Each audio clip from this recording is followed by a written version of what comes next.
ఈ రోజు ఒక ప్రముఖ దినపత్రికకు ఇంటర్వ్యూ ఇస్తూ క్రిష్ బాలకృష్ణతో ఎన్టీఆర్ బయోపిక్ విషయంలో ఏర్పడిన కొన్ని చిన్న భేదాభిప్రాయాలను సూచనప్రాయంగా తెలియజేశాడు.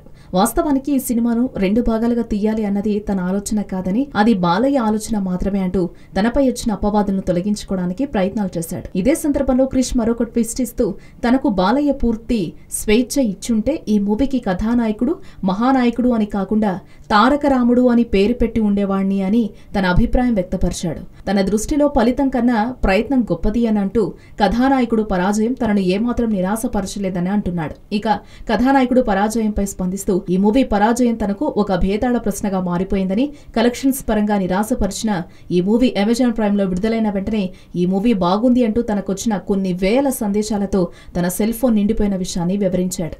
ఒకవేళ తాను ఈ సినిమాను బాగా తీయలేకపోతే ఇన్ని ప్రశంసలతో కూడిన సందేశాలు ఎందుకొచ్చాయో తనకు అర్థం కాకుండా మరి తన మైండ్ బ్లాంక్ అయింది అని అంటున్నాడు. అదే విధంగా కథానాయకుడు పరాజయానికి ప్రతి వ్యక్తి కొన్ని వందల కారణాలు చెబుతున్నారు, కానీ అసలు కారణం ఇది అని చెప్పకపోవడంతో తాను విపరీతంగా కన్ఫ్యూజన్ అవుతున్న విషయాలను వివరించాడు. ఒక సినిమా విడుదలయ్యాక కేవలం నెల రోజుల్లోనే ఆన్లైన్లో మంచి క్వాలిటీతో కనిపిస్తున్న నేపథ్యంలో ఎవరు ఊహించని అద్భుతమైన కథలు చెప్పినప్పుడు మాత్రమే జనం థియేటర్లకు వస్తున్నారని అంటూ, ఆ పరిస్థితుల్లో సినిమా కథ విషయంలో జాగ్రత్తలు తీసుకోకపోతే ఎంత అద్భుతంగా తీసినా జనం రారు అన్న విషయం గుర్తించవలసిన పరిస్థితులు ఏర్పడ్డాయంటూ కథానాయకుడు పరాజయానికి తన వైపు కారణాలను వివరిస్తున్నాడు. హలో, మిమ్మల్నే యోయో టీవీ యాప్ డౌన్లోడ్ చేసుకున్నారా? ఇంకా లేదా? మీ యాప్ స్టోర్ కి వెళ్ళి వెంటనే డౌన్లోడ్ చేసుకోండి.